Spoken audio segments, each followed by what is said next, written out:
Bismillahirrahmanirrahim. Assalamualaikum dan selamat sejahtera cikgu ucapkan kepada semua anak murid cikgu yang dapat menonton video ni. Dan hari ini cikgu akan terangkan sedikit tentang subjek sains tahun 4 unit yang kelima, iaitu sifat cahaya.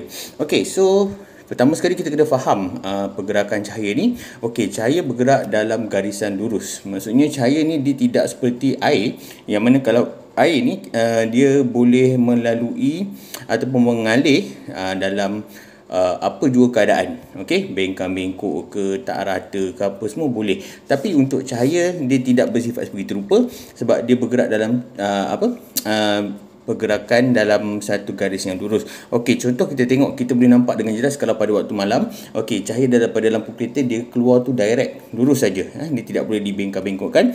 Okey, alur cahaya matahari pada celahan pokok di kawasan hutan, pun sama juga kita masuk hutan kan. Okey, cahaya matahari tembus, kita nampak dia punya garisan tu lurus saja. Okey, dan juga cahaya daripada lampu helikopter. Okey, so ini membuktikan bahawa cahaya bergerak lurus lah. Okey, alright, yang seterusnya. Baik, kita belajar tentang sifat bahan sedikit berkenaan dengan cahaya ni. Okey, yang pertama sekali ialah legap. Okey, legap ni maksudnya tidak ada sebarang cahaya dapat menembusinya. Okey, mudah cerita macam ni lah.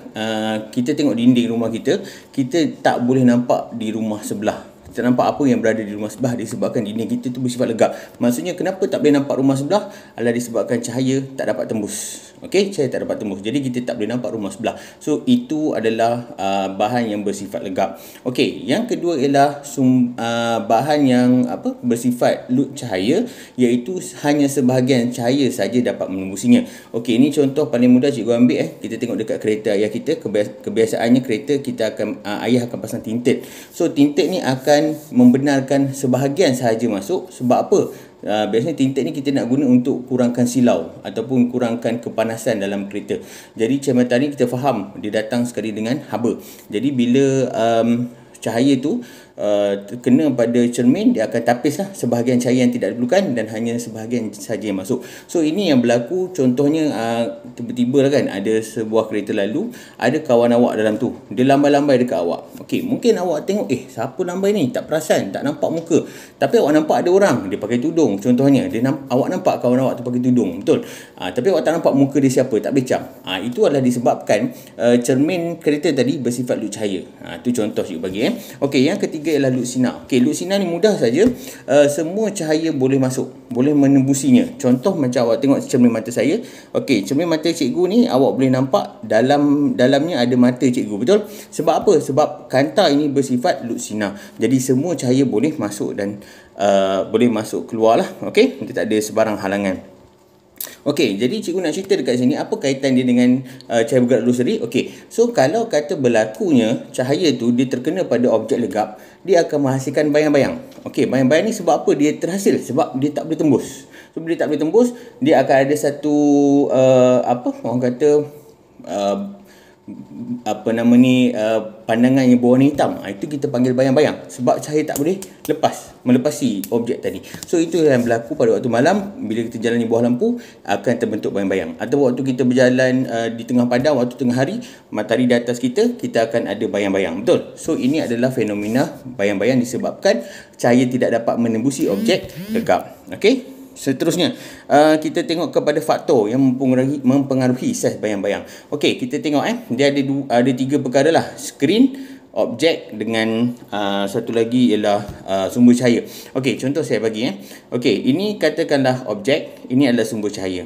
Okey, kita ingat bila sumber cahaya itu dekat dengan objek, maka bayang-bayang nanti akan jadi lebih besar. Okey, ingat bila sumber cahaya dengan objek berdekatan, dia akan membentuk bayang-bayang yang lebih besar. Tapi sekiranya objek dengan sumber cahaya lebih jauh, maka bayang-bayang akan terbentuk lebih kecil. Itu dari segi faktor dan saiz bayang-bayang lah. Okey, satu lagi kalau skrin. Okey, katakanlah sumber cahaya dengan objek ni sama saja, tapi skrin kita gerakkan. Okey, so bila kita gerakkan skrin itu ke belakang, maka bayang-bayang akan jadi lebih besar. Tapi kalau kita bawa skrin tu ke depan mendekati objek, maka bayang-bayang akan jadi lebih kecil. So itu adalah tentang faktor saiz, faktor yang mempengaruhi saiz bayang-bayang. Okey, yang ketiga, bentuk bayang-bayang. Okey, so simple saja bentuk bayang-bayang ni. Contoh kita ambil satu kotak. Kita ambil contoh kotak macam ni.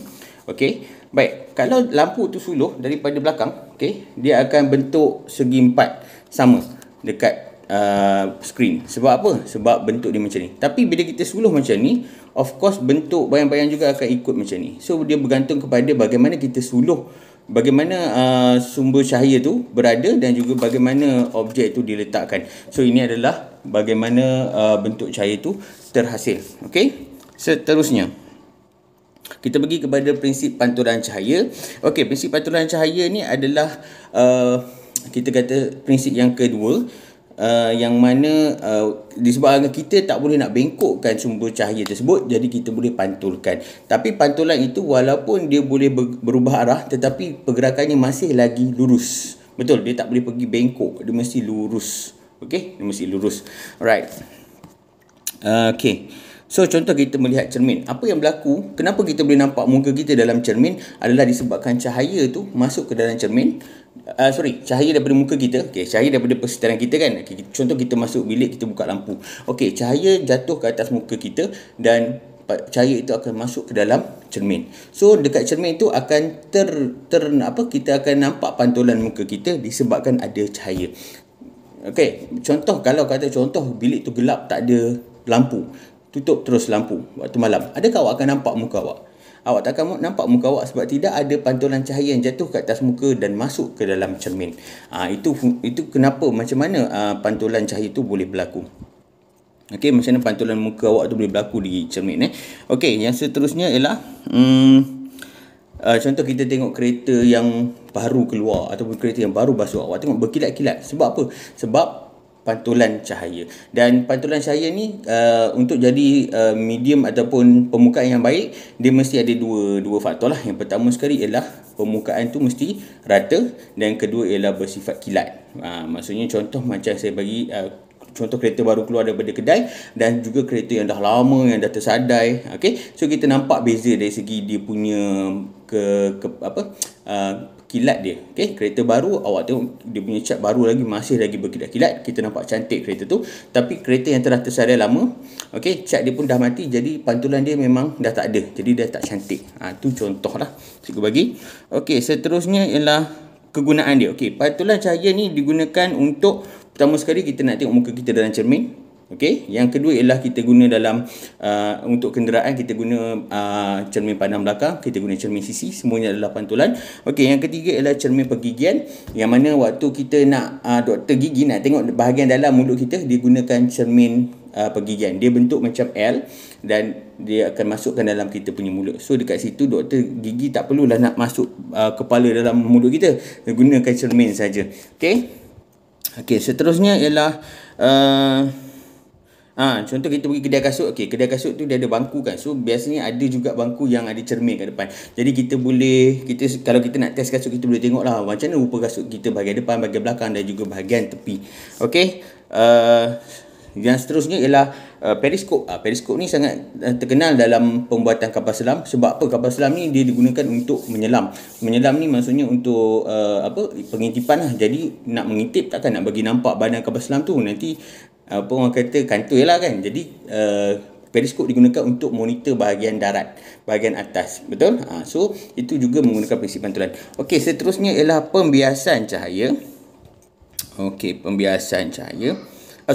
Sinar pantulan. Saya lupa nak cerita pasal sinar pantulan. Okey, sinar tuju dia akan pergi naik sama macam mana sinar pantulan. Dia bentuk V dia cantik. Okey, so itu adalah pantulan yang baik. Kalau contoh sinar tuju macam ni tapi sinar pantulan dia macam ni, dia tak cantik V dia tu, maksudnya itu adalah pantulan yang tidak baik. Maksudnya tak bersinar lah. Biasanya kalau pantulan yang cantik macam ni, macam V tu, yes, itu adalah pantulan yang baik. So maka permukaan tu adalah berkilat. Okey. Baik, seterusnya adalah pembiasan cahaya. Okey, pembiasan cahaya ni berlaku apabila cahaya bergerak dari satu medium ke medium yang lain. So dia akan berlaku perubahan kelajuan cahaya, mungkin daripada cepat kepada lambat ataupun daripada lambat kepada cepat. Okey, contoh mudah saja, kita berlari di atas padang. Okey, bila kita lari atas padang, kita rasa itu tak ada masalah, betul? Kita lari dengan cepat sebab tak ada halangan. Tapi berbeza kalau kita lari di dalam kolam. So bila kita lari dalam kolam, kita lari dalam laut, dalam pantai, di pantai, kita akan rasa satu halangan. So itu juga yang berlaku pada cahaya. Okey, so contoh cikgu bagi dekat sini. Dia berbeza dari segi ketumpatan medium. Kalau macam udara kan, udara ni medium dia kurang tumpat berbanding dengan air dan juga pepejal. So kalau makin tumpat makin susah. Contohlah kita berlari dalam lumpur, dalam tanah lumpur tu kita kata lebih kurang macam pepejal. Susah kan? Lagi susah berlari dalam lumpur banding lari dalam kolam. Tu contoh.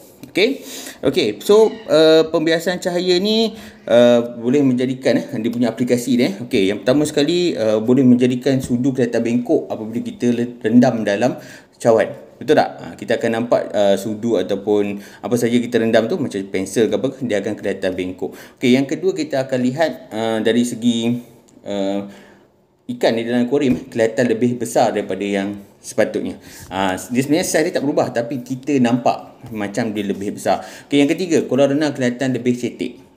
Walaupun kolam renang tu sebenarnya dalam, tapi bila kita tengok dari permukaan atas, kita nampak macam cetek. Okey, tu contoh. Alright. So seterusnya ialah dia punya aplikasi. Okey, aplikasi untuk pembiasan cahaya ni kita kena ingat satu saja, image akan jadi lebih besar. Okey, contoh macam kita gunakan teleskop. Okey, teleskop untuk teropong objek-objek yang berada di angkasa lepas, contoh macam bintang, bulan, planet-planet. So awak tengok kita kalau tengok dengan mata kasar kita tak nampak. Jadi kita guna teleskop, kita akan nampak objek-objek yang berada di angkasa lepas. Itu adalah contoh, image tu jadi besar, itu adalah pembiasan. Okey, yang kedua ialah mikroskop. Kita tak boleh nampak objek ataupun mikroorganisma yang bersaiz kecil. Jadi bila tak boleh nampak, kita gunakan mikroskop. Dan mikroskop yang paling kuat dia punya kuasanya adalah mikroskop elektron yang kita guna untuk tengok virus. Sebab virus ni sangat kecil. So benda-benda macam ni kita tak akan nampak dengan mata kasar, kita kena guna mikroskop. Jadi itu adalah orang kata aplikasi daripada pembiasan ni. Okey. Yang seterusnya ialah kanta pembesar. Contoh kalau kita tengok ada tulisan yang kecil-kecil, kita terpaksa gunakan kanta pembesar untuk membesarkan tulisan tu supaya kita boleh baca dan kita boleh nampak. So ini adalah aplikasi yang kita gunakan untuk pembiasan cahaya. Okey, satu lagi fenomena alam yang berlaku di sekitar kita ialah pembentukan pelangi. Okey, pembentukan pelangi ni kalau kita tengok sebenarnya cahaya ni adalah berwarna putih sebenarnya. Tapi memang kita nampak macam matahari tu berwarna kuning lah. Tapi sebenarnya asalnya adalah berwarna putih. Tetapi apabila cahaya tu terkena pada titisan-titisan hujan. Okey, biasanya kan pelangi berlaku selepas hujan kan. So titisan-titisan hujan ni banyak waktu lepas hujan ni. Jadi apabila cahaya lalu titisan-titisan hujan ni, okey, dia akan berlaku serakan cahaya. Daripada satu cahaya warna putih, dia akan serak jadi 7 warna. So warna pelangi itulah saya pun dah tak ingat, tapi 7 warna pelangi itu adalah disebabkan pembiasan cahaya. So ini adalah aplikasi ataupun apa yang berlaku disebabkan cahaya. Okey, so itu saja setakat ini saya rasa. Jadi saya harap boleh dapat ulang kaji di rumah, ingat balik, so boleh baca buku. Kita pun sambung lagi PKPB sehingga habis tamat sesi tahun 2020. Jadi jangan buang masa, banyakkan baca buku, buat latihan dan sebagainya. Kita jumpa lagi pada next video, insya-Allah. Assalamualaikum.